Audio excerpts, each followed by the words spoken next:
Labdien! Mani sauc Inga Valkovska, personīgās izaugsmes un apzinātības treneri. Es šodien gribu ar jums parunāt par mūsu kontrolieri iekšējo, pārvaldnieku, filtru, grāmatvedi, buhalteru, viss kaut kas viņš ir, caur ko jebkuru informāciju, ko mēs ieraugam, uztveram, caur kuru tiek visa informācija izlaista. Un tad viņš pasaka pareizi, nepareizi priekš viņa, priekš mūsu iekšējās pieredzes, viņš izvērtē, kas ir droši, kas nav droši. Un, piemēram, jūs skatāties mani, jums gribas kaut ko sevī, jūs dzirdat kaut ko, viņai tur tas, tur tā runā, kas tagad te būs.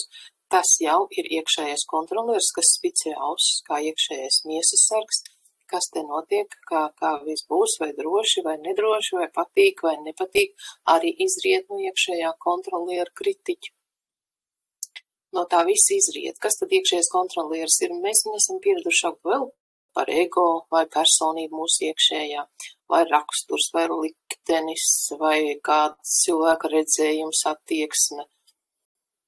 Un kontroli ir visur tur, kur ir bailes, jo kontroli ir tāds saspringts, tāds kā vislabāk tas ir pateikt, kā tāds miesas sargs, kas visu laiku ir uzvilcis, kur kaut kas neuzglūna, no kā jāuzmanās, un jākontrolē, neusticās pasaulē, tāpēc viņš dusmojās uz citu, ir sajūta, ka viņam nemīl, ka viņam briesmas draud, un tā tas turpinās. Kas ir pretēji? Pretēji es esmu atslābis, priecājos, baudu, paļaujos uz visu, apmierināts. Tas ir kaut kas pretējs kontrolierim, tāds atslābums.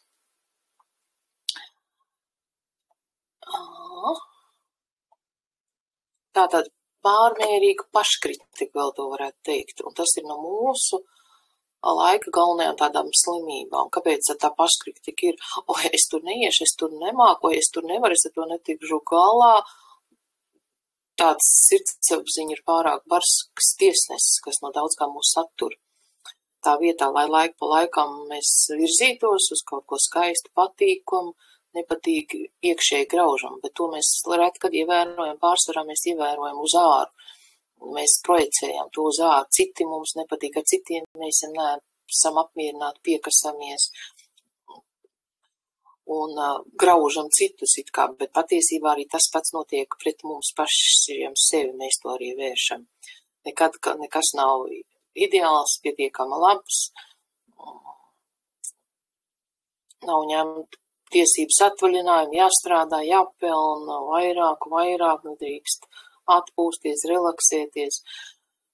Ja jūs sirdsapziņa pastāvīgi citē sliktākās rindiņas no vecāku tekstiem, kā vecāki kādreiz teica, tad ziniet, ka tas iekšējais kritiķis kontrolieris patiesībā ir tas iekšējais vecāks. Kā bērnībā jūs ieradāt kādā vidē dzīvot, tā zemapziņa uztvēra, ka tas ir vienīgais pareizais veids, kā var izdzīvot.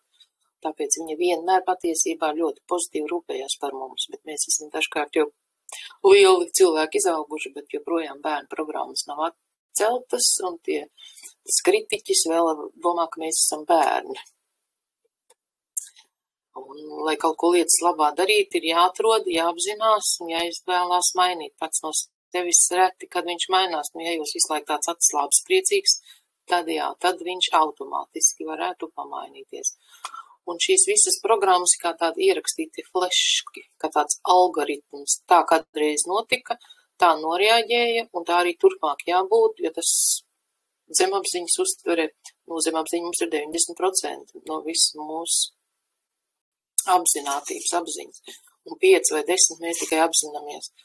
Tad, ja mēs neko neesam sevi izglītojuši vai lasījuši, tad saprotiet, 5 pret 90 ir diezgan pagrūti. Un es jums piedāvāju šo 90 izpētīt, kas tur iekšā ir, lai jums vairs nav 90, bet ar vien mazāk paliek.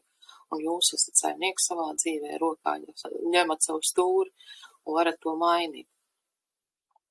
Šīs programmas nāk no mūsu senčiem aiz muguras. Redzat, attēlā ir tā mūsu cilts, koks, dzimta, kā kurš to saka, pieredze, kā viņi ir izdzīvojuši to un viņi nodod tālāk kā dzīvnieku pasaulē.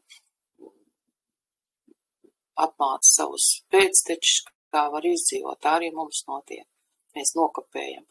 Un tad vēlāk šīs visas pamācības, šīs flešas, kas mūsu galvā skan kā tādas vecmāmiņa teiktais, kaimiņa teiktais, skolotāja teiktais, un tā mūsu galvā tādas autopilotā visādas programmiņas strādā, un mēs pat to neapzināmies, ka tie neesam mēs, ka mēs esam nokopējuši, vai mēs vairs to gribam, tad es piedāvāju to apzināties, vai mēs vairs gribam tā, kā viņi mums iemācīja, kaut kas jau, protams, noder, pateicamies viņiem, bet kaut kas jau mums arī traucē. Un dažkārt viņa teica kaut ko citu, pārsvarā bērns to uztvēra, iztulkoja savādāk, nekā vecāki to bija domājuši. Tad šeit arī vēl var dzirdēt redzēt, kā mums tās mūsu apakšpersonības vai dažādās domas, kurā katrā brīdī skan. Varbūt, ka tas ir vienā brīdī mēs kā bērns reaģējam. Es nezinu, es nevaru, tas ir bērns. Tālāk es pati, tas jau ir bišķiņ lielāks bērns ap 3 gadiņiem. Es nezinu, nevaru, tas ir tāds zīdaiņa teiciens. Es nezinu, es nevaru. Jūs varat pavērot sev, kurā brīdī jūs sakat, es nezinu, es nevaru, un tā kā iesēžaties tajā. Nu, tad tajā brīdī pie stūras ir tā zīdainīts. Tā reaģēšanas reakcijas veids.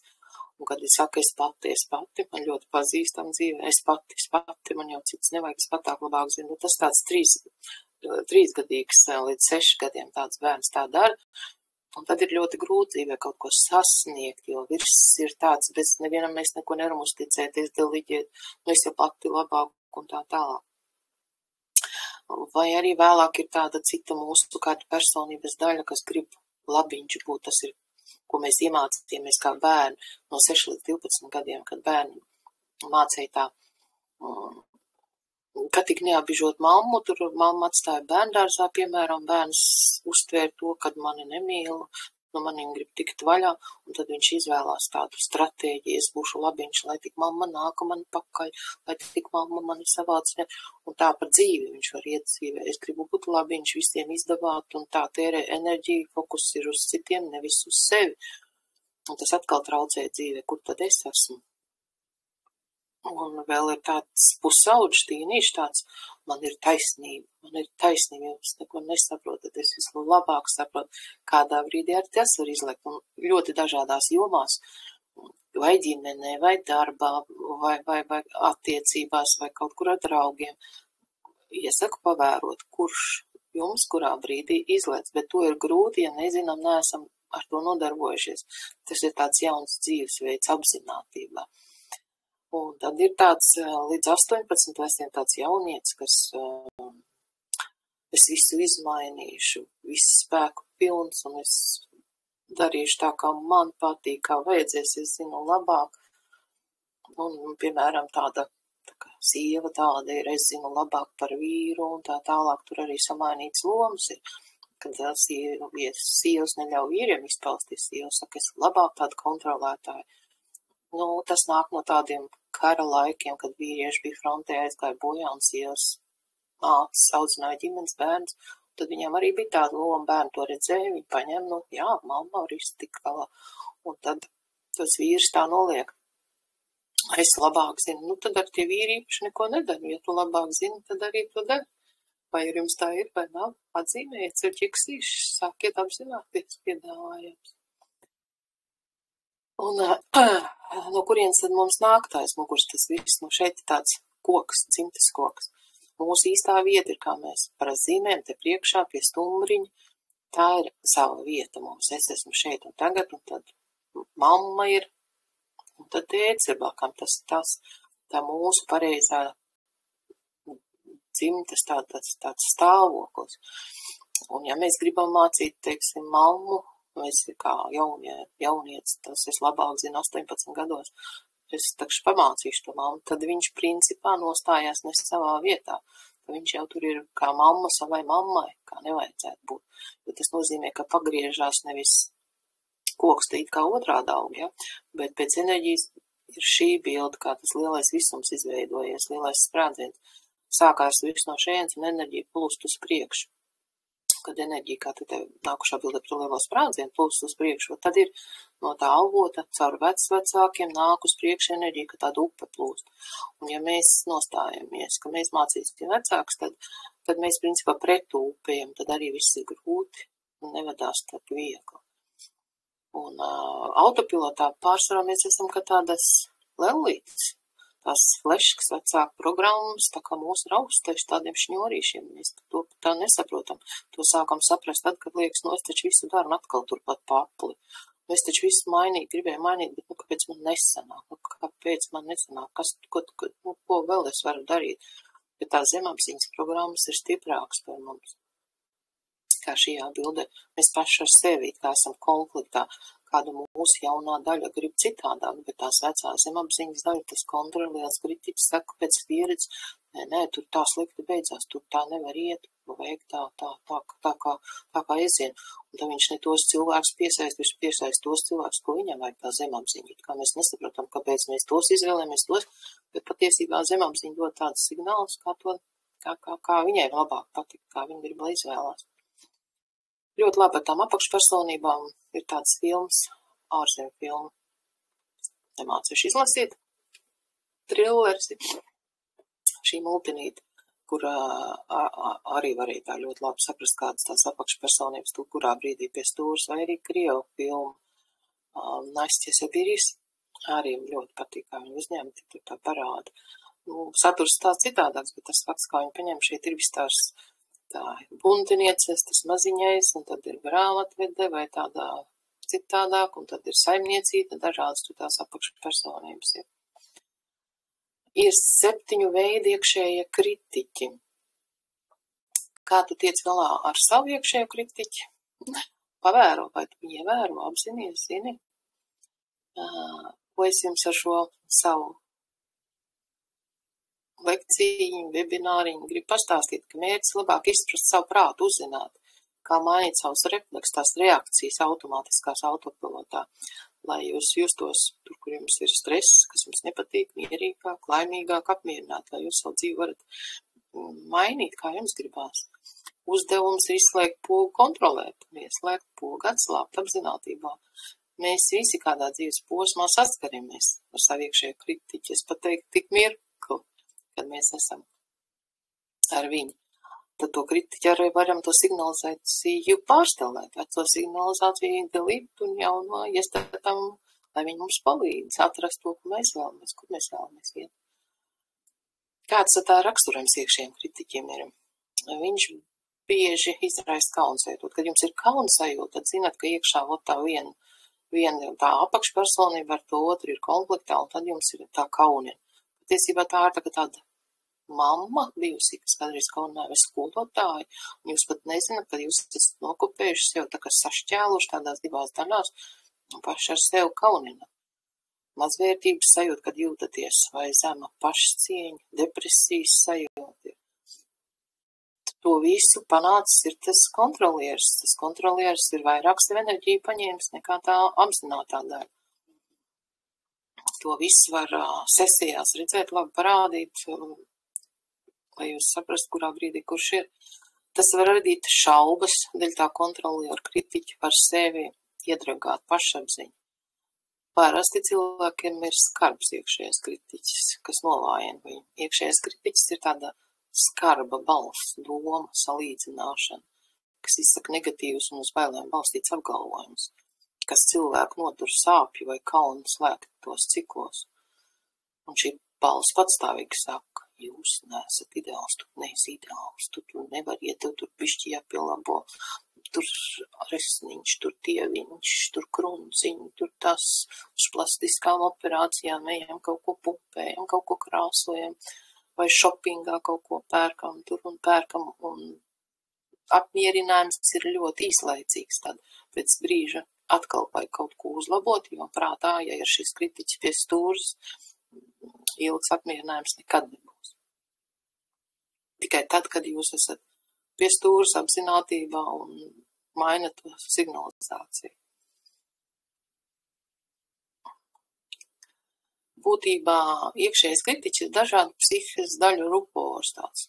Šīs daļas ir jūsu prāta psiholoģiski aspekti, kuriem nepieciešama jūsu uzmanība. Nu, tas ir tā kā bērnībā kaut kāds process iecācies, un viņš nav pabeigts, sāpīgs, un viņš tur tāda atšķelta daļiņa neapmierināta, sāpināts sēž.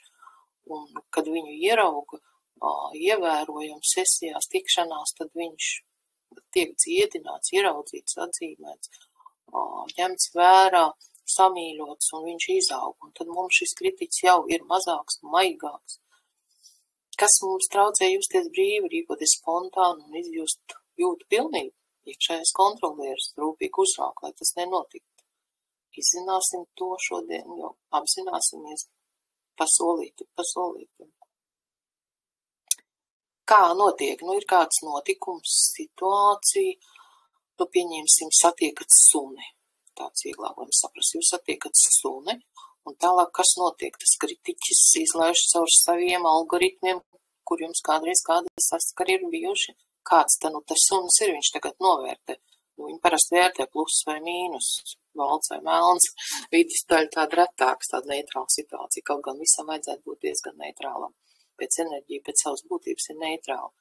Mūsu prāta, tas kritiķis, tas dispečers, vai kā viņi tur var nosaukt, izlaiž ar savām pieredzēm, ne tikai mūsu vecmāmiņu, vecmāmiņām, un tad notiek tā automātiskais novērtējums. Tas var citiem vārdiem teikt, mēs interpretējam, vai suns ir labs, vai suns ir bīstams, vai suns ir slikts, vai tīrs, vai netīrs, un atkarībā no tā izstrādājas mūsu hormonu, bioķīmija, ja tas ir skaists mīļšnis, mēs smaidām, priecājamies, ja netīrs, dusmīgs, savievamies emocijas, sajūtas, un tālāk, ja viss ķermenis ieslēdzās, ja bail, tad aizsardzībā ir, un no tā atkarīgs uzvedība, vai tu muksi, vai tu samīlēsi, vai tu viņu bājās, un tad ir rezultāts, vai mēs iegūstam patīkam emociju, patīkam pavadīt laiku, vai nepatīkam, vai stresu, un no šīs mūsu stāvokļa, kādu mēs tur ieguvām, ir atkal nāk tādas domas, kas atbilst šīm vibrācijām. Ja mēs esam bailēs,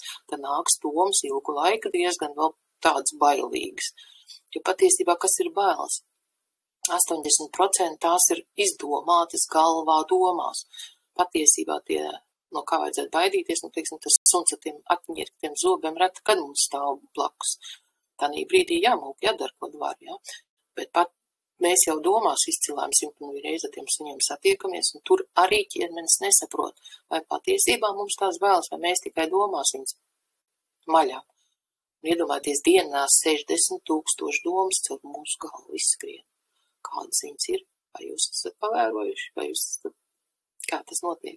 Iesaku paprovēt, ik pa pusstundai uzlikt modinātāju vai pa stundai, ja tas ir iespējams, un piefiksēt, ko es tikko domāju, kādās sajūtās es biju, kādās emocijās es biju. Un tas jau būs solis no autopilota ārā apzināties, kaut ko mainīt, kad varam. Kāpēc man bija tādas emocijas? Kā es interpretēju to vienu notikumu? Tas kritiķis, kā viņš interpretēja? Šīs funkcijas tiek aktivizētas bērnībā situācijās, kad piedzīvojam spēcīgas kādas negatīvas emocijas. Iekšējā kontrolieris uzdevums ir nodrošināt, lai šī pieredze neatkārtotos. Lai ar to dusmīgo sunu vairs nesatiktos, no jau pa gabala, tur kaut kur dzird suņu balsi iešu ar līkumu. Problēma ir tā, ka viņš vienmēr ir vērsts uz pagātni. Visbiežāk neadekvāti rēģēt uz situāciju. Šis jau ir cits suns, cita vieta, es jau esmu izaudzis, es jau citādāk var tikt ar to sunu galā. Bet tas kritiķis zemapziņa 90% izdara savu darbu, mums neapjaušot, nezinot. Nepavelti saka, pirms mēs kaut ko saprotam, ko darām, tad zemapziņa jau to ir izrēķinājis, izkalkulējis, jau bioķīmija izstrādājis, viss notiek. Bet to var mainīt. Caur apzināšanos, saprašanu. Noskaitiet līdz 10 kādā situācijā, un tad jūs sapratīsiet. Tanī brīdī jūs nepaļaujieties te bioķīmijai, tam autopilotam, bet vienkārši noskaitiet līdz 10, elpojot, koncentrējieties fokus uz elpu. 1, 2, lēnām elpojot 3. Tādā veidā jūs pārslēdzat to autopilotu kanālu uz savu vēlamo. Un tad, kad jūs esat līdz 10 noskaitījuši kādā tādā trauksmēnā situācijā, nu tad paskatieties, kas tikko bija par faktu, kā es viņu interpretēju, manas zemapziņa, kā viņi interpretē, bet es taču neesmu zemapziņa. Es esmu kaut kas vairāks, ja es varu to redzēt, tad es te varu būt saimnieks un bišķiem pakoriģēt tos procesus. Nu, un tad kādu es viņu interpretēju, es varu samainīt to interpretāciju. Līdz ar to mainās reakcija, sajūtas ķermenī, rīcība, rezultāts. Atcerieties, tas ir labs instruments. Sen tev param noskait līdz 10, pirms kaut ko saki, vai es sāc kaut ko darīt. Ļoti labi. Tas ir fizioloģiski. Tas nav tikai tāds psiholoģiski. Tas ir tīri fizioloģiski, lai tu autopilotu apstādinātu viņu darbību un pārslēgt kanālus. Un bērnībā tātad problēma ir, kā pagātnē viss ir bijis, ja? Apakšpersonība, iekšējais kontrole parādās cilvēkam ļoti agri, pat zīdaiņu vecumā. Tās mērķis ir aizsargāt un palīdzēt izdzīvot. Bet galu galā lielākā daļa neaizsargāto bērnības atmiņu tiek aizslēgts, lai nesavainot cilvēku. Bet pieņemtie lēmumi, stereotipi, reaģēšana paliek. Sākam kontrolēt, kad mamma pirmoreiz saka, nečurā biksēs, es tev aizvedīšu uz toleti. Bet tanī brīdī bērns aptur savu dabīgo reakciju un paklausā mamma labāk zina. Nu, it kā es saprotu, tas ir pilnīgi saprotams, bet no fizioloģiski, no tāda viedokļa, nu, tas jau ir jau kaut kas pretdabisks tādā ziņā, kā programmas.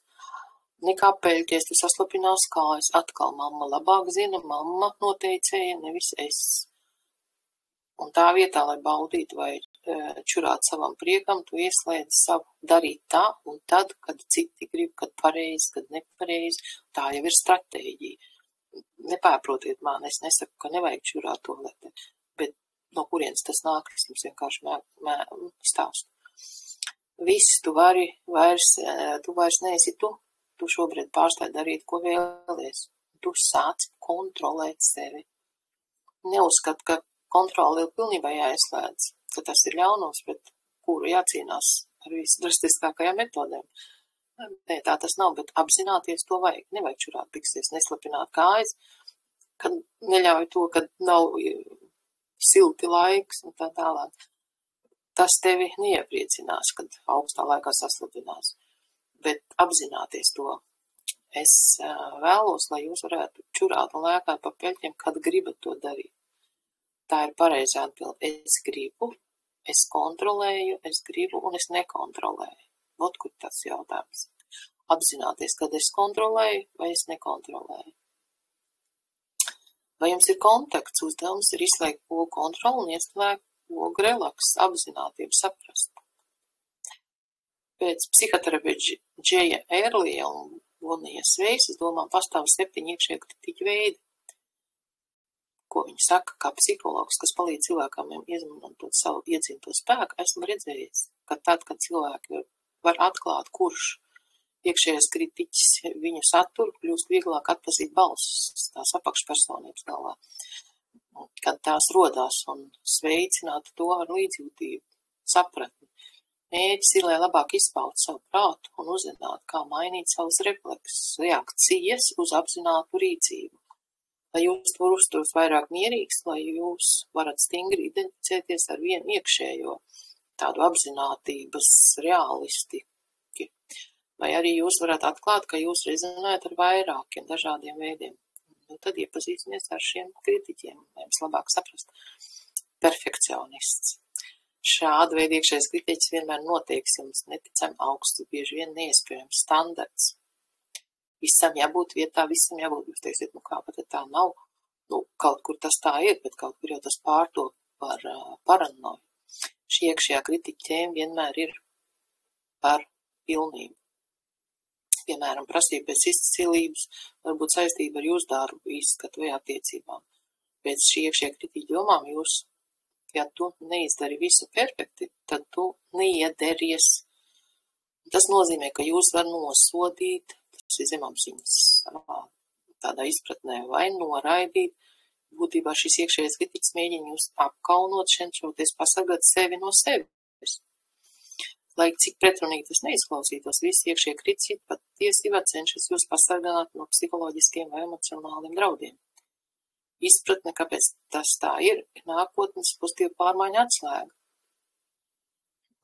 Nu, parasti jau tas perfekcionis ir, kāda māma teica, dara tā. Un bērns, lai netiktu izstumts, lai viņš būtu labiņais, un tad viņš arī pakļaujās. Bet tas, kā dzīves stratēģija var iet visur citur, un tāds cilvēks, piemēram, nekad grūti viņam ir iet kaut ko pašam sevi realizēt, nu es jau pietiekam daudz nezinu, man vēl jāmācās.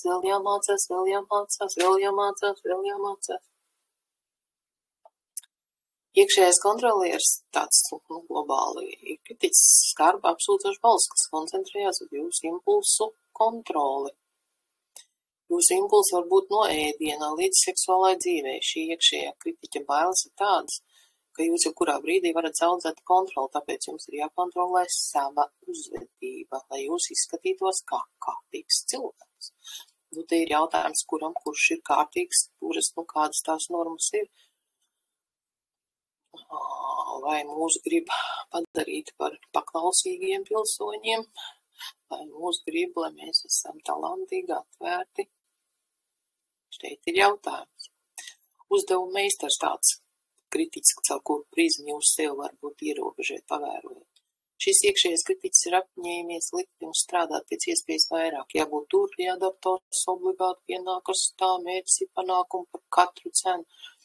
Šis iekšējais kritiķis kļūs ļoti kritisks, ja palēnināsiet vai paņemsiet pārtraukumus. Slinkums izslēgts pēc šīs iekšējā kritiķa domā, ja jūs nepārvarat vēl, tad jūs ciešat neveiksmi. Bet kur tā pretruna ir, kad šeit nebūs es gribu un es daru, šeit būs man ir jādara, man ir pienākums, un tiklīdz man skan tas man ir jādara, tā pretestība ir cilvēkam. Es gribētu varbūt tā, bet man ir jādara vienalga, bet to kādreiz teica vecāku, un es pārņēmu, ka to kaut kur tas ir labi, ja mēs sasniedzam mērķus, bet kad par daudz, tas par daudz, un tad mēs neapzināmies, es citādāk nevaru, man jādara, man esmu atbildīgs par visiem, pavērojot, kur jums tā ir, pierakstiet, un kādreiz varat to mainīt, sagrāvēt. Šis iekšējais kritiķis darīs visu, lai iedragātu jūsu pašapziņu, lai neļautu jums riskēt. Viņš jūs aizsargā. Kādreiz kaut kas notika, viņš negrib, lai vairāk to ciet, viņš vispār nepieļauj ne pie kādas darbības, jūs neiet un vispār neko nedarat, neviltos. Šis kritiķis uzskata, ka komforta zona ir drošākā vieta, jebkurš mēģinājums kļūt redzamam, aktīvam vai augt tiek uzskatīts par draudu. Šis iekšējais kritiķis darīs visu, lai tas nenotiktu. Ja jums ir ļoti zemes pašvērtējums, visticāk, ka jums ir šāda veida iekšējā balss. Pašvērtējums, pašcieņa, vērtīgums. Tāds pašvērtējums, tas vispār nav īsti pareizi, jo tur uzreiz jau kritiķis ieslēdzās. Kurš var ko novērtēt? Tas aplam tāda doma ir. Vērtīgums, kas es esmu, cik es vispār sajūtu savu tādu vērtīgumu. Iznīcināt šādu veidu iekšējais kritiķis liek tev noticēt, ka pēc savas būtības esi nepilnīgs. Lai ko tu darītu, tu esi slikts. Tas patstāvīgi uzbruks jūsu pašcieņas pamatlīmenim. Un ja jums ir šāda veida iekšējais kritiķis, jūs zināt, cik postoši sekas var būt. Šāda veida iekšējais kritiķis parasti veidojas, ja savā dzīvē esat piedzīvojis kāda veida traumu, zaudējumu, vardarbību jau agrā bērnībā.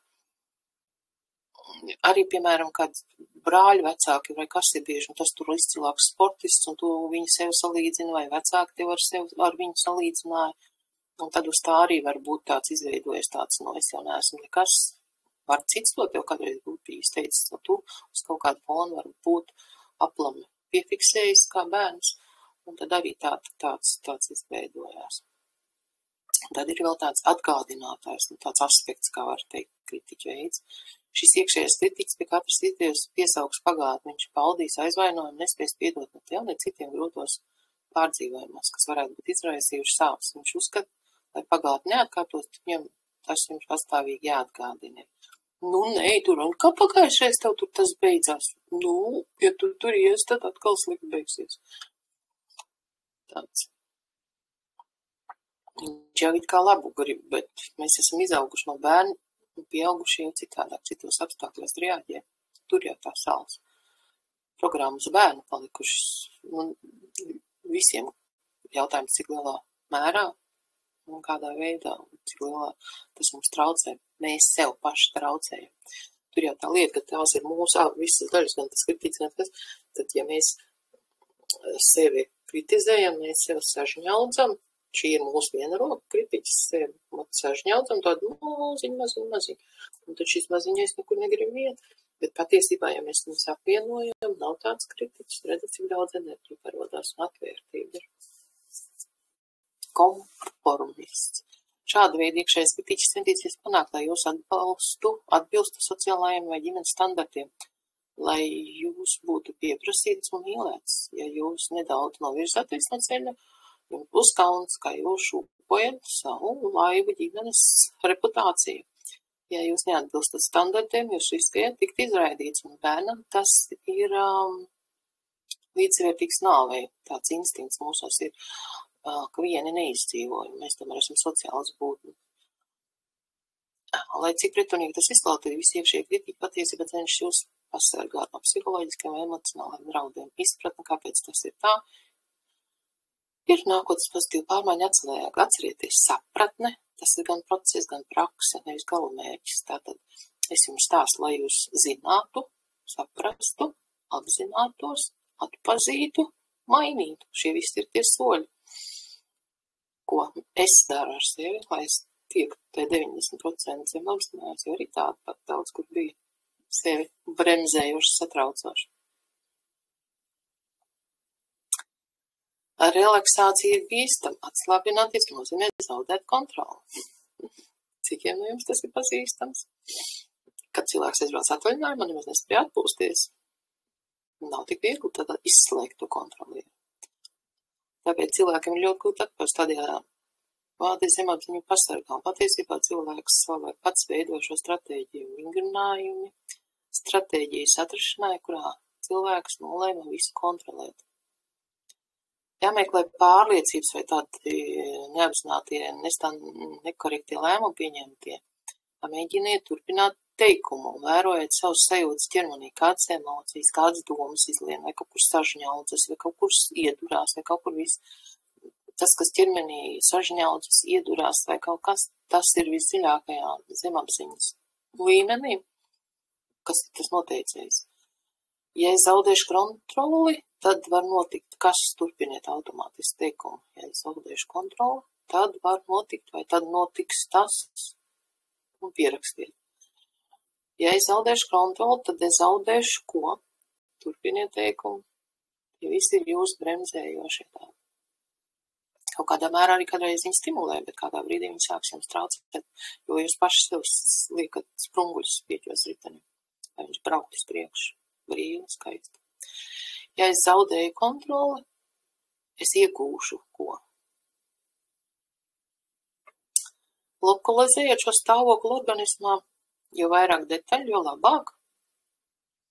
Kā es varu sajust šo ķermeņa stāvokli, durstoši, spriedzi, savēlkoši, kaut kas cits, kāda krāsa, forma, apjoms, smarža, aromāts, tas jau ir tehnika, kā jūs varat viņu no zemapziņas izcelt ārā, apskatīt, tas jau 50% dod, un vēl pateikt, es tev redzu, kā mīlošam bērnam, es tev mīlu, un tad jau arī viņš jau atslābst. Nosakām avotu, no kurienes es ņēmu šo informāciju, bet tā ir mana pieredze, tā ir stereotipam, es pats izdarīju šādu secinājumu vai kāds cits vecāku paziņas rādu teica, un es noticēju, paņēmu kā to savu dzīves stilu. Kas notika šajā situācijā, ja tā ir mana pieredze? Tā panalizējiet, cik jums tad bija gadu bērns, tad cik jums bija tie resursi, tā jūs reaģējat, bet jo jūs pieaudzis citādā situācijā, jūs citādā, kad reaģējat caur apzināšanos. Bet zemapziņa dara savu, saka, nē, tāpēc ir vajadzīgs kāds speciālists, kas palīdz. Mēģiniet paskatīties uz šo situāciju citādi, identificēt tās pozitīvos aspektus, katrā situācijā plus, mīnus, medaļas abas puses, uzrakstiet uz papīri, sadaliet. Uzdodiet sev jautājumus, ko es varu darīt savādāk.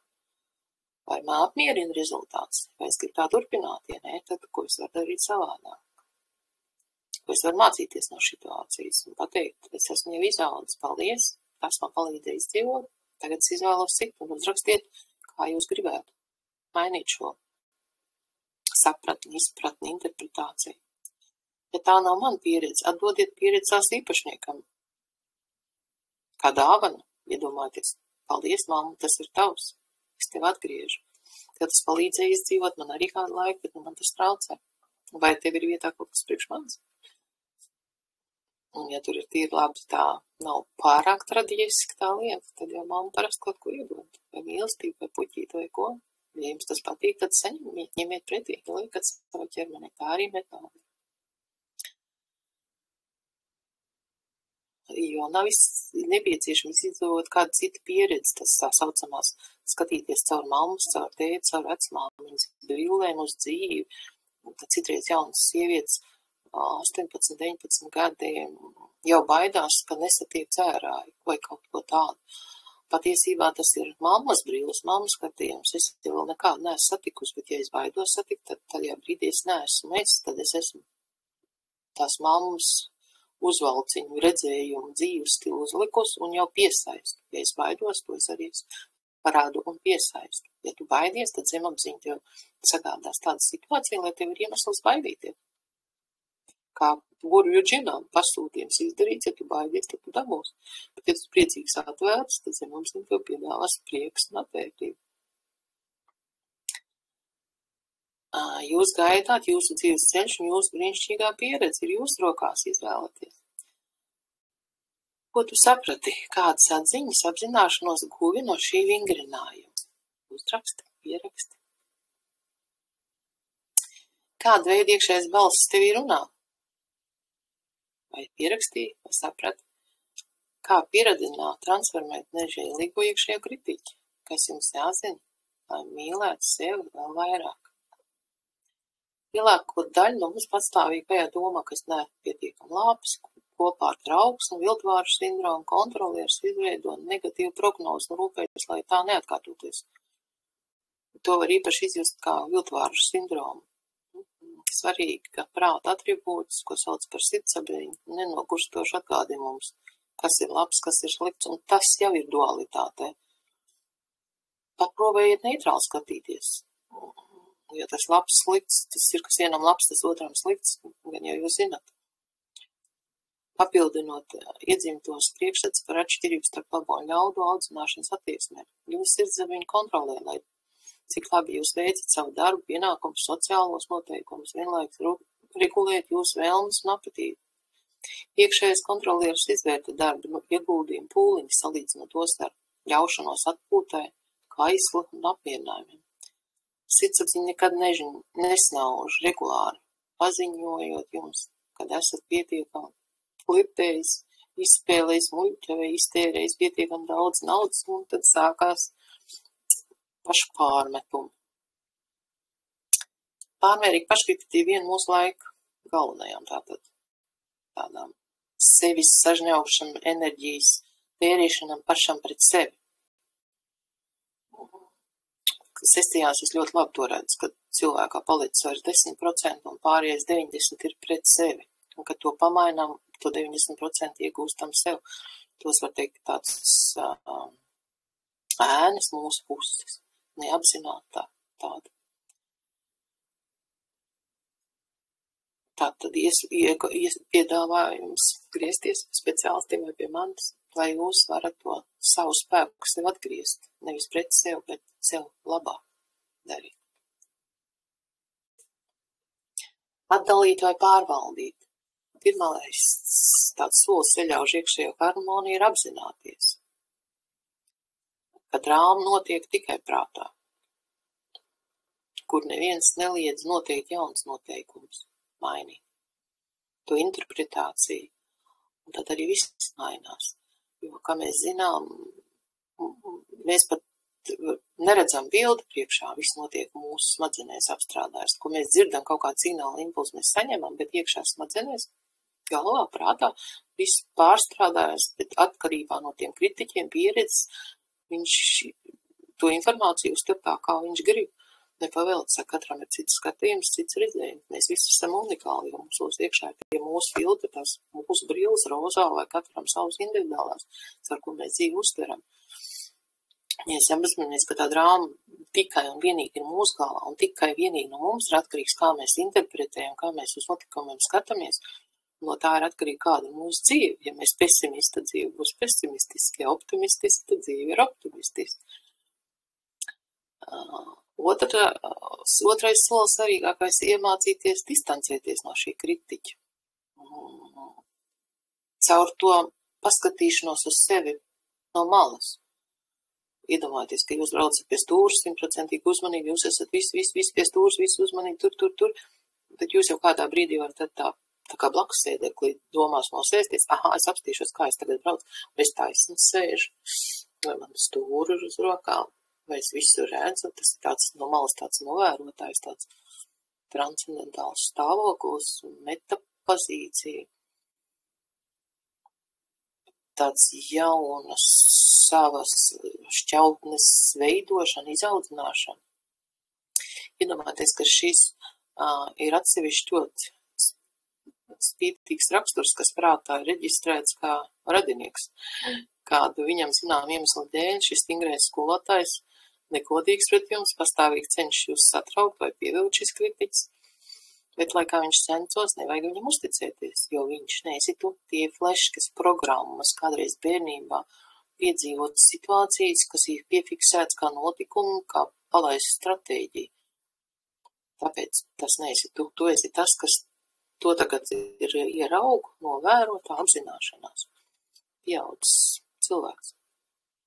Bet tu esi kāds cits, kurš nejauši ielaida un kur ir tiesības, ja kurā brīdī izdzīvot tos kritiķus. Pateicoties viņiem, palīdzēja izdzīvot, bet tagad es esmu pie stūras, kā es saku, visu laiku prāts bija mums saimnieks, bet tagad es esmu saimnieks un prāts ir mans kalps. Attīri savu sirdsapziņu, tā teikt, savu izpratni, sapratni. Jūs esat lieliskāks, kā esat pieredzi domāt, jūs esat spēcīgāks, jūs esat daudz jaudīgāks. Sadarbojoties ar savu iekšējo kritiķu, uzdodiet viņam dažus jautājumus. Vai mana dzīve tiešām ir tik neproduktīva? Katrs par savu tēmu. Vai man tiešām neko neizdevās sasniegt? Jo tie tādi vispārinājumi neko. Vienā brīdī tur kaut kas ne tā, tā ir pieredze. Es nereiz vien esmu paklupus, bet vai tad neesmu pilnīgi sapratni? Aprunājieties tā pats ar to savu daļu. Vai tas ir taisnīgi, kādu kritizēt tā, kā es kritizēju sevi? Šī brīdī jūs apzināties, tas no kaut kurienes nāk, ka jūs to pats neizdomājat, jo kāds pret jums tā attiecās. Vienkārši līdz dzīvot jūs sevi jau paņēmāt tādu stratēģiju, jau pats sevi iepriekš pakritizējat, lai tik nedabūtu no tā īstā kritizētāja pamīzi. Kad bijām bērni, mums nebija brīvas izvēles, ko klausīties, bet tagad mēs varam izvēlēties. Mums nav skolotāji, kas mūs traumda. Ir kaut kāda valdības tādas. Nevienam nav pienākums palikt tik uzticīgam, iegalvotam, kuru tev, vai atkal tu viss izdari nepareizi. Tā vajā jūs no pagātnes, bet nav nekas vajadzīgs to vilkt nākotnē. Šeit un tagad jūs veidojat savu dzīvi 60,000 domas dienā. Ja jūs sāksiet viņas vērot, viņas sāks palēnināties, pieklust arvien mazāk, tās pauzītes, uz elpošanu, skaitam līdz 10, un tādā veidā mēs varam sākt to Titaniku no tā uzskriešanas tam aizbergam pagriezt uz otru pusi. Jums nav jācieš, dodiet vaļu savām jūtiem, dusmojoties, nelūgto ideju, intrigām, kas pieredzes bojā tavu dzīvi. Tas ir tādi nebloķēt savus impulsus, kas bērnībā bija nobloķēti. Tā labiņais visam izdevāt. Un tur atkal citas tehnikas metodas, kā ekoloģiski izdarīt. Sacelšanās par klāju netaisnību, kāpēc, ja kādā situācijā tavs pirmais impulss ir uzklausīt iekšējā kritiķa tirādu un atzīt savu nevērtīgumu, ja patiesībā visam vajadz būt tieši pretēji. Nevajag tikai drosmīgi atvairīt ievājošos uzbrukumus. Lūdziet sabiedroto palīdzību, ierast to prātā, iezagušo zemisko skaņu celiņu, tie, kas jūs patiesi mīl un atbalsta, palīdzēs tikt galā, bez vēlmes pārtaisīt to par kaut ko tādu, kas atbilst stingriem standartiem. Pašam sevi ir grūti ieraudzīt. Kompānijā vai pie speciālistas var palīdzēt. Iekšējā kontrole ir diagnostiska. Pēc šī testa iziešanas jūs varēsiet novērot savus iekšējā kontrolēvielu aktivitātes līmeni, neapzinātās programmas, kas rada negatīvās nākotnes prognozes, pārliecinās, ka šīs prognozes netiek īstenotas. Novērtējiet katra apgalvojuma atbilstību no 1 līdz 5, kur 5 punkti ir absolūti patiesi un 1 absolūti nepareizi. Es piedzīvoju iekšēju spriedzi. Tātad, cik jums tur ir? Jā? Pilnīgi. 5 absolūti patiesi vai 1? Nē, man nav spriedzi. Es esmu atvērts, priecīgs. 2. Man galvā ir negatīvas domas par nākotni. Drūmas. 3. Es piedzīvoju trauksmu, raizes. Cik punktus dodat? Mūsu pasauli ir potenciāli bīstama vieta. Cik liekas jums tā? Man ir grūti uzticēties cilvēkiem. Jūsu rezultātus saskaitiet. Te ir atbildes. No 1 līdz 6 apsveicam, jūs iekšējais kontrolieris darbojas ar minimālajiem iestatījumiem. Jūs varat atpūsties un justies brīvs apzinātībā. Diezgan labā. No 7 līdz 12 punktiem jūs iekšējais kontrolieris darbojas zem vidējā līmeņa. Kopumā tā jūties labi, taču viņa darbība var sagādāt tev diskomfortu un radīt fona spriedzi. Jūsu dzīves kvalitāti var uzlabot, ja jūs kalibrējat šo programmu. Apzināties, vērojiet, mainīt, sākat kaut ko. No 13 līdz 18 punktiem jūs iekšējais vadītājs darbojas līmenī, kas pārsniedz vidējo. Tas nozīmē, ka jūs tērējat daudz enerģiju. Pats sev iegrožojot, meklējot iespējamās briesmas un bieži rīkoties saskanā ar loģiku, ka tik kas nenotiek, signalizācija, ka tik kas nenotiek visu laiku pētat, kur tik man kāds uzbruks. Jūsu dzīves kvalitāti var krasi uzlabot, samazinot fona stresu. Pirmkārt jau saprotot, ka pārsvarā mēs galvā izspēlējam tajās 60 000 domās visādas muļķības, bet patiesībā tas suns ar tiem zobiem jau netik bieži mums ir ceļā tas īstās briesmas. Dzīvniekiem tā nav, tā cilvēks galvā spēlē. Tad kāpēc jūs nevarat izmantot šo pašu spēju, lai jūs izspēlētu, iemācītos pozitīvus variantus domāt, līdz ar to emocijas uzlabojas, līdz ar to daudz labu varianti atnāk citādāk nekā līdz šim jūs redzējāt savā dzīvē kaut kur zemās emocijās, stresā jums atnāk dzīvošanas aizsargāšanās variantu, un tajā brīdī arī imunitāte nestrādā, tad pieslēdzās slimības, psihosomātika, krumpas, spriedzes, saraujās. Ir sesijās kāda spēle, kur spēlē, tad pēc vienas sesijas cilvēks saka, ka man acīs atslāba muskuļi, un nebija visu laiku spriedzes, kad jāskatās, kur kaut kas uzbruks. Jums ir no 19 līdz 25 punktiem, jums ir visaugstākais iekšējās kontrolas aktivitātes līmenis. Jūs dzīvojat pasaulē, kas ir pilna ar spriedzi, jūs, tādā iespiedies jums, jūs viņu tā esat identificējuši bērnībā. Un tā arī jūs turpināt tādās dzīvot, jo, kā jūs teicu, zemapziņa bērnībā domā, ka tā ir pareizais. Ja jūs dzīvot citā vidē, viņi domāt, ka tā ir pareizais. Jūsu galvenais uzdevums izvairīties no negatīva scenārija. Tajā pašā laikā tev ir milzīgs potenciāls pārmaiņām savā dzīvē. Visiem tas mums ir iespēja kļūt par mierīgu, pārliecināt iekšēji stabilu cilvēku, kad mēs ieraugām, mainām, pārrakstām bērnībā ne tā interpretētās situācijas. Jo arī mūsu vecāki tāpat no saviem vecākiem tik kontrolēti, un arī viņiem tas ir, un tā ar vienu. Jautājums, vai atlaižās, vai arī paliek ar vien stingrāk tik groži. Piedāvājumu vingrumēm. Sastādiet sarakstu ar to, ko jums vajag darīt. Šis ir tas pienākums sajūta. Man vajag, citādāk nekā. Nevis es gribu, bet man vajag darīt. Paklausieties, piemēram, ja jūs esat sieva, ko man vajag darīt, ko man vajag darīt priekš vīru kā pienākumiem.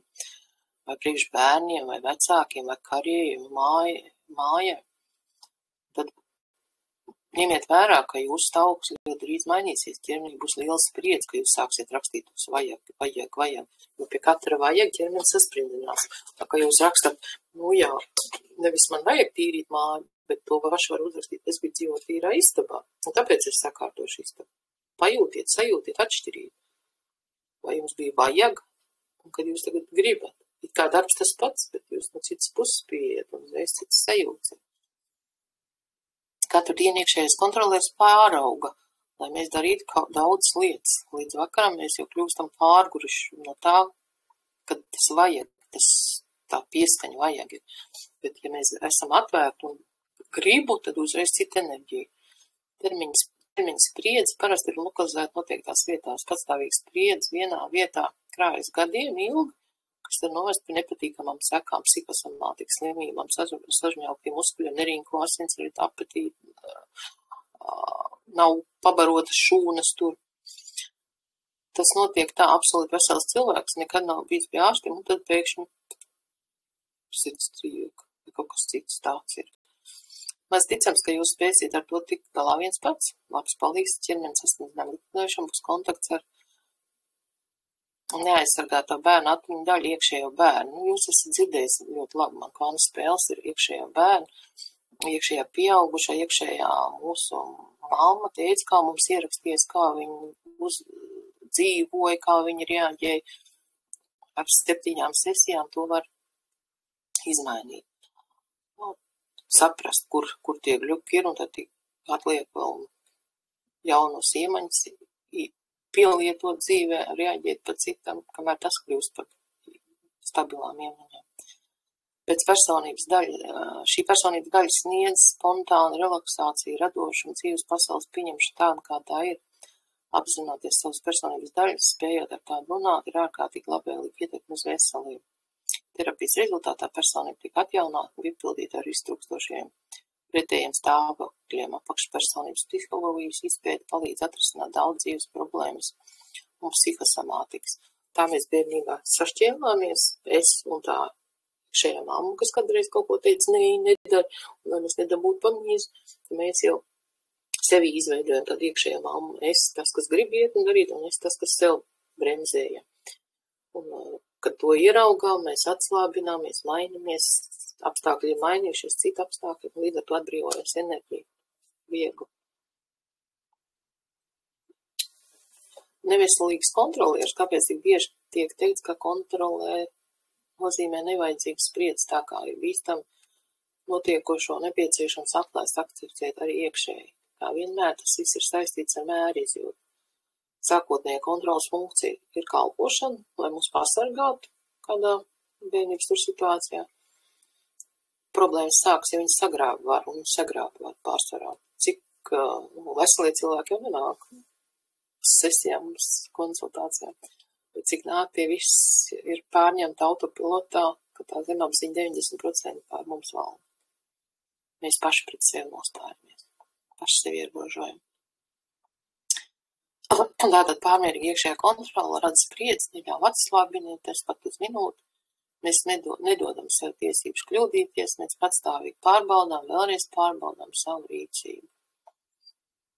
Pārmērīga ārējā kontrola padara mūs par tirāniem.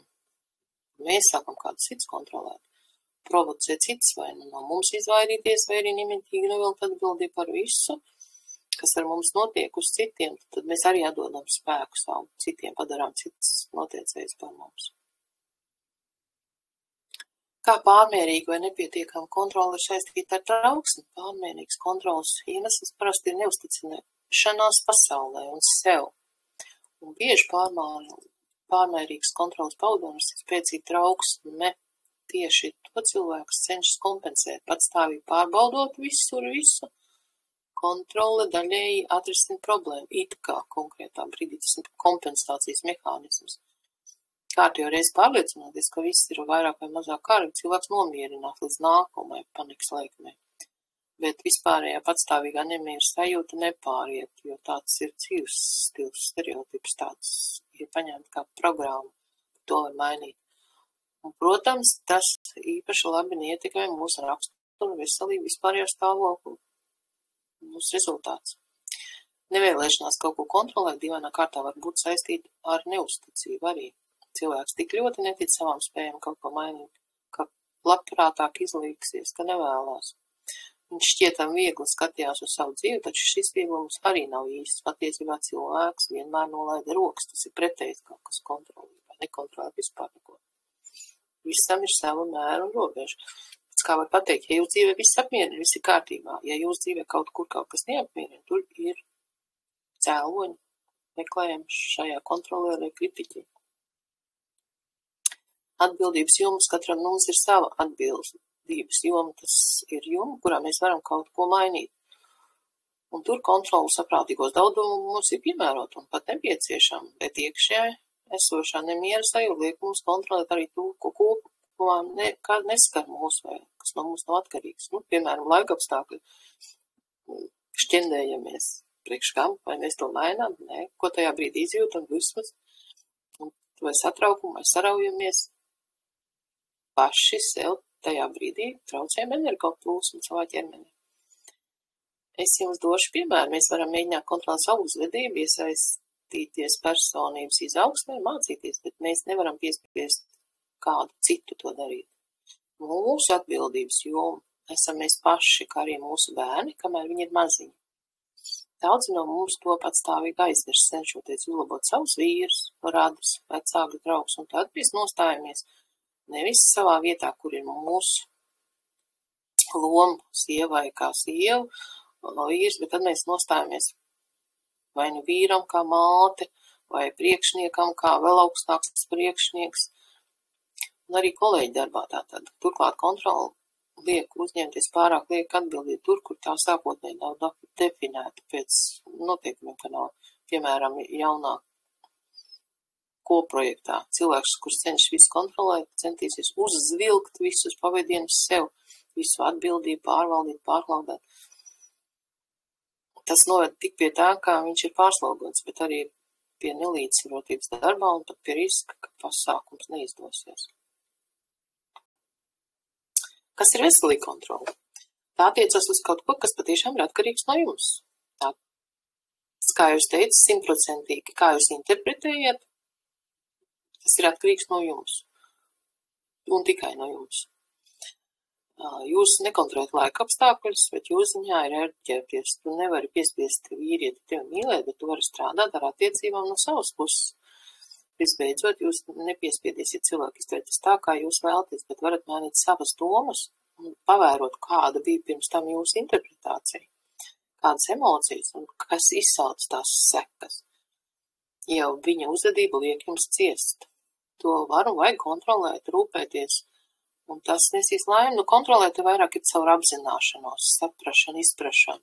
Tā ir tomēr citādāk, tāda kontrolas forma, pat nezinu vārdu atrast viņam. Kā darbojas kontrolieris? Mūsu personību var iedalīt 3 sastāvdaļās, kuras sauc par iekšējo bērnu. Iekšējais bērns, tas patiesībā līdz 5-6 gadiem zemapziņā ierakstītās visas programmas izdzīvošanas, kā dabā dzīvnieki, kā no kurš cik ilgi dzīvo pie saviem vecākiem, viņš ierakstu, un tad vecāki liks no mājas ārā, pieauguši.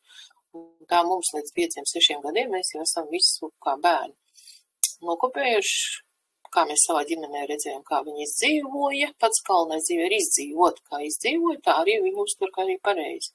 Viņai nav svarīgi, vai kāvās, vai sitās, vai dzērāja, vai zaga, vai ko darīja. Viņi uztver, ka tā ir pareizi, viņi nokopēja pārsvarā.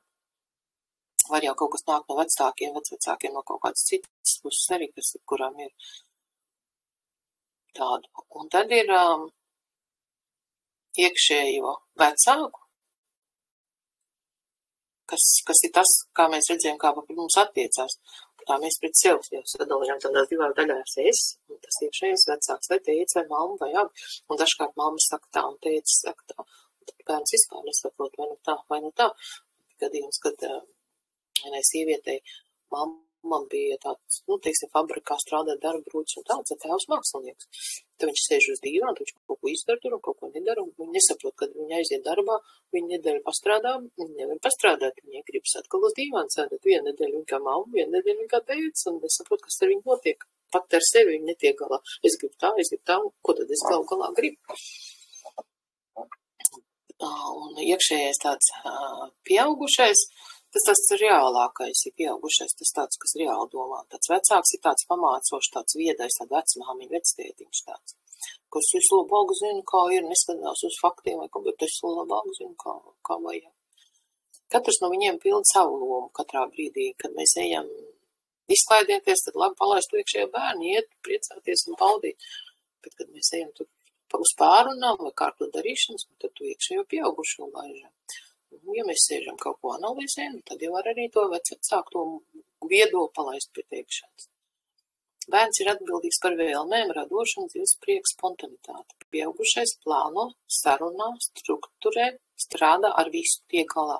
Ja jūs dzīvē kaut ko netiekat galā, tad paskatieties, kas jums tur pie stūras ir. Vai, es nezinu, zīdainīšu tā reakcija, vai 3 līdz 7 fakti, viss tikšu galā, bet viss ir ļoti grūti, visāds pretestības, visādi šķiešana, nekam neko nedeliģēju. Vai arī es vēlos būt labs un viss man izmanto, vai arī taisnīgais, tas ir pretestības, strīdi, kautiņi, vai es visu izmainīšu, pāraudzināšu, kurā brīdī, kurš tur ir. No jūsu tā bērna etapa tur pie stūras, tas ir ierastais modelis. Un visbeidzot vecāks, kas ir pārbauda, iedrošina un rūpējās. Tas tāds, tāds vecāks, tāds viedais. Bet ja pārāk bieži pārbauda, tad saprotiet, kurš tur pie stūras ir. Un rūpes arī var būt pārliek. Tik rūpējās, ka es labāk zinu, kā tev augsts, kā tev silts, es labāk zinu, ko tev ēst, es labāk zinu, kā tev sievas, labāk zinu, kā tev draudzene, vai tās jau ir tādas rūpes, ka žņaudz un nožņaudz, tās vairs nav rūpes. Kā jūs saprotat, mūsu kontrolieris, gan iekšējais, gan ārējais, ir vecāks. Mūsu vecāks. Tas, cik harmoniski mūsu kompetenti iedarbojas savā starpā, no tā ir atkarīgs, cik veselīgi vai neveselīgi kontroli, apzinātību, to savāktību struktūru mēs īstenojam savā dzīvē, veidojam. Kā izveidot veselīgu attieksmi ar kontroli, ar tādu struktūru? Iekšējais vecāks būtībā ir mūsu īsto vecāku projekcija. Šis iekšējais kontrolieris parasti runā viņu balsī. Tas ir viņu tekstos, jūs atpazīsiet, ka jūs pats sevi iekšā runājat, tieši tā kā mamma saka, vai tādas darīšanas. Dažreiz pat vienādos vārdos, intonācijās. Tā kā lielākai daļai vecāki bija tālu no psiholoģiskās sapratnes, izpratnes par to, kā pareizi audzināt bērnu. Šī balss parasti ir pārāk stingra un piekasīga. Mēs jau arī esam kara bērni, pēckara bērni. Tikai sākās mūsu jaunie. Pēc 90. sākās psiholoģija, jauna izpratne, jauna sapratne. Bet jebkur persona, pat tāda, kurai ļoti spēcīga vai otrādi slikts kontrolieris, var mainīt situāciju. Var sarunāt ar kontrolieri, pat viņu pāraudzināt. Kā to izdarīt? Tā kā signalizācija, restart, parāda viņam, ka citādāk var, ka cits standarti, ka citi laiki izskaidrot. Atzīt kontrolas funkcijas esamību, liederību, normas robežās viss ir ok. Atzīt citu cilvēku tiesību dzīvot tā, kā viņi vēlas, atdot viņiem viņu atbildību, un tādā veidā jūs atgūstat savu enerģiju, ko jūs veltījāt ar fokusu uz citiem, uz sevi, atbildīgs tik par sevi, pirmkārt par savu interpretāciju, par savām emocijām, par savām sajūtām. Atzīt savas tiesības, kļūdīties, vai tā ir pieredze, attīstīt pilngadīgu stāvokli, to pieaugušo reālo, neitrālo, kad viss ir neitrāls, ar savu interpretāciju mēs piešķiram labs, slikts, bailīgs, nebailīgs. Ja drošiniet iekšējo bērnu, es tev redzu, es tev mīlu, tev ir droši. Tāds pamat vajadzības ir drošība, būt mīlētam, mīlēt, veidot atbilstošu iekšējo vecāku, to viedokli. Darbs ar iekšējiem stāvokļiem, vecāku, bērnu, pieaugušo. Kontrolas atpazīšana var būt grūtāk. Mēs bieži cenšamies cīnīties ar savām īpašībām, kuras uzskatām par negatīvām. Lai gan patiesībā cīņa un noliekšana doma tām tikai papildu spēku. Kā māte Terēze, es ne par kāru, ne par ciņu, bet es par mieru un par laimi. Fokus uz citurien. Sajūtiet, kā tas ir. ka jūs gribat cīnīties vai jūs gribat attīstīt sevi ar atslābu un mieru. Taču ar to, ka pasaku sev atzīst, ka man ir kontrolas funkcijas, nepietiek, ir vajadzīgs iekšējais darbs, atpazīt viņu, transformēt, mainīt, un to var redzot, izdarot analīzi plus, mīnus, rezultāti neiegūst, kādu es vēlos, kad ir citi varianti, kā var panākt labāks rezultāts. Labs veids, kā iemācīties samierināties ar dažādām savām personības izpausmēm, ir regulāri praktizēt saskaņu, to novērošanu, vērot, pierakstīt, piefiksēt. Šī praksa, neskatoties visu savu šķietamību, vienkārši dara brīnums. Ja jūs to regulāri tur ietojat, skaitiet līdz 10, es tev redzu, es tev mainu, no kurien tas varētu nākt. Nu, protams, terapija tas viss notiek ātrāk. Sesijās ar klientiem, treniņos, kā es saku, atnākat, ieraugat, un mēs citiem apziņas muskuļiem liekam darboties citā veidā. Pieņem citus ar viņa stiprajām, vājām pusēm, tādā veidā jūs to projekciju, ka jūs nepieņēmāt to citus kaut ko tur skatāties, ko es saku vai ko es daru, tas pats arī pret jums vēršās, bet tik līdz jūs pret apkārtiem kļūstat maigāks, jūs viņu pāraudzināt to kontrolieru, līdz ar to jūs pret sevi būsiet maigāks. Katram no viņiem ir tiesības uz savu ceļu, kļūdīties. Viens no grūtākajiem uzdevumiem ir ikvienam cilvēkam atļaut būt tādam, kāds viņš ir. Ir grūti nosaukt dažādas vienkāršas prakses, izņemot, ja iespēja regulāri atgādinājumu tev pašapzināties. Bet, lai pašapzināties, tad ir vajadzīgs zināšanas, izpratne, apzināšanās, izpratne, apzināšanās, atpazīšanu un vēl mainīt. Un tad mainu un ieved jaunās prasmes, jaunās pieņēmumus, kad viss ir droši, viss ir neitrāli, viss ir atkarīgs no manīm, ko es piesaukstu, kur es esmu. Parasti cilvēks nodarbojas ar psiholoģisku darbu un attīst sev lojālu attieksmi pret citiem, pamazām veidojas jau pati par sevi. Ir tāds karpmaņa trīsstūris - upuris, agresors, cietējs. Vingrinājumi personīgo robežu izpratnē. Ko es vēlos sev konkrētā savā dzīves jomā? Tāda pašanalīze. Ko es patiešām vēlos? Vai tas, ko vēlos, man ir svarīgs? Vai es to daru, lai mamma izdabātu, vai tētim, vai būtu citādāks ar kaimiņu? Kas man ir patiešām svarīgs šajā dzīves jomā? Kur ir mana robeža, kad es neieju upuru pozīcijā? Upurs ir tad, kas nespēja darboties, es neko nevaru izmainīt, man nav izejas, tas ir upuru pozīcija. Tā ir tā zīdaņa, tā bērna pozīcija. Kā atbrīvoties no satraukuma, ka es aizvainošu ar saviem vārdiem, tā arī bērna pozīcija, kad es varu kādam kaut ko izdarīt, kā es tikko teicu, viss notiek mūsu galvā, tātad viņš katrs pats ir atbildīgs, kā viņš interpretē, reaģē, un arī mēs ņemam savu atbildību sev. Es esmu atbildīgs, vai es interpretu to kā aizvainojošu, vai aizskaitinojos, vai ko. Tas viss katra mūsu paša tā saucas 100% atbildība par sevi, savām domām, emocijām, jūtām, reakcijām, darbību. Pieaugušu cilvēku pozīciju.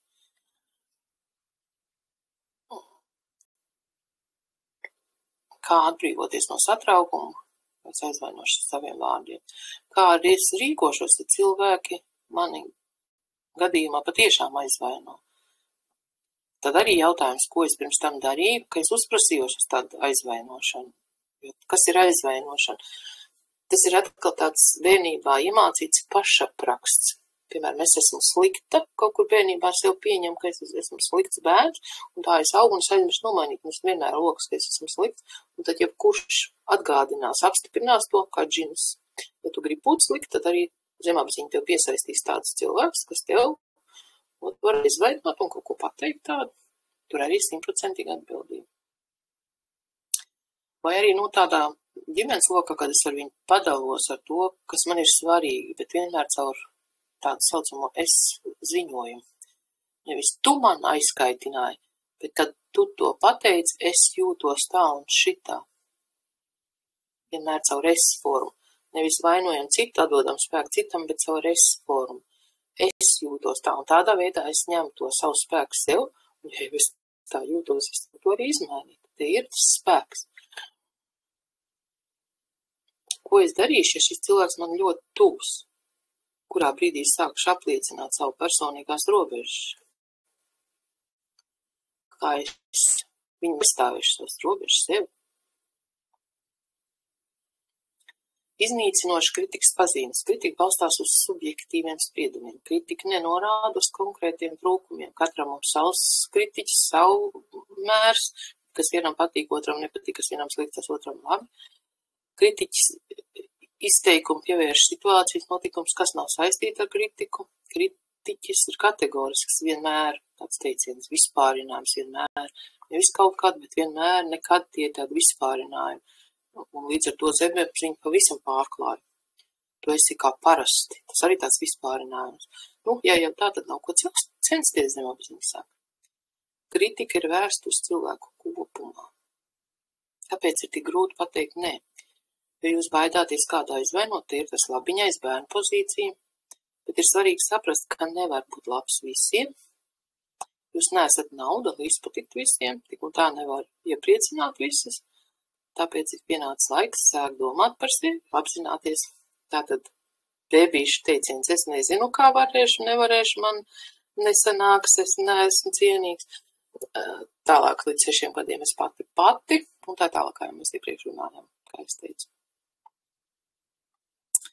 Ir tāda tehnika, manipulāta ar pieprasījumu atkārtošanu. Tā sākās ar frāzi. Tātad jūs vēlaties man pateikt, ka atsvīž atpakaļ to. Tehnika 2 pretjautājumi. Galvenais mērķis paplašināt uzmanības foku un nerunāt par sevi, bet runāt par otru cilvēku. Droši uzdiet jautājumu, viņš taču nav kautrīgi. Viņa taču nav kautrīgi. Es redzu, es jūtu, es domāju. Un šis ir tas es ziņojums, ko es iesaku. Tas ir ekoloģiskākais. Ja jūs runājat es ziņojumu formātā, tad cilvēks sāk ievērot jūsu personīgās robežas un jūs arī citu. Ar šādiem vēstījumiem, kad aizskar nav iespējams, jo tas nenotiek uz pārēju uz personībām, kas nozīmē, kā saruna biedrs jūtas ne tikai aizskats, bet arī kaut kādi. Kad tu izdarīji tā, es jūtos tā, man bija tāda sajūta, tas ir tas es ziņojums. Kā sev pārstāt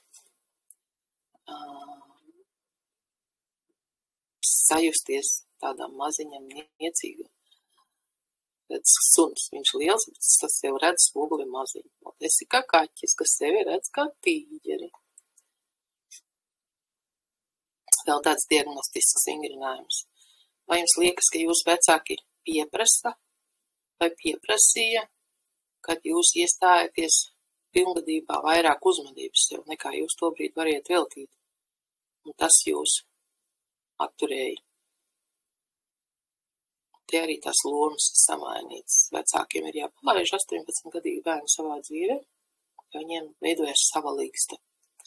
Vecāki paliek savā līgstā. Bērniem nav viņas jāizklaidē. Cieņa, jā, šad tad atbrauc, bet arī robežas jāzina. Ja tā vecāki ir dzīvo, viņš šobrīd pilnībā izjūta tavu cieņu bez nosacījuma mīlestību. Vai jūtat atšķirības starp cieņu, pateicību vecākām, paudzēm, ģimenēm un gatavību kaut ko darīt vecāku labā? Kaitējot savai ģimenei. Ja jums ir līdzekļi, jūs varat kā dāvam nedaudz iedot, bet jāsaprot, ka vecāki paši ir spēcīgi, stipri, atdodiet viņiem viņu spēku. Viņam pašiem ir jātiek galā. Ja viņi netiek, tad tas ir izaugsmes evolūcijas tāds uzdevums, teiksim. Ja jūs piekrītat tēzē, ka bērniem visu labāko, bet tajā pašā laikā vecākam ar mīlestību jāpieņem jebkuru bērnu izvēli, profesiju, partnerību, dzīvesveids, valsts izvēli.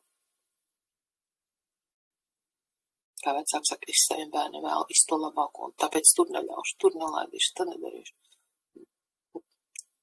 Tad tas ir tas tā apžņauktā mīlestība ierobežošana. Vai jums ir bērni, vai viņa augšanas laikā jums bija domas, ka tagad es izturēšu, upurēšu savus intereses, bet kad bērni izaugs, viņi man atmaksās, uzturēs, man dos, man nav. Tas arī neļauj bērniem enerģijai plūst uz priekšu. Tad vecāki vēlas, lai bērni pagriežas pret vecākiem. Tur arī enerģija tiek apturēta. Tā nav nenotiek. Paldies par uzmanību. Paldies par uzmanību. Ceru, ka jums viss izdosies. Rakstiet komentārās vai kaut kā. Un par veselīgu, harmonisku attieksmi pret sevi, tad arī būs pret citiem. Tātad zināšanas, ko es jums dodu, ja jums ir sakrīt mūsu domas, apzināšanās, izpratni, un es mainu. Lai izdodas, mums visiem kopā izdosies.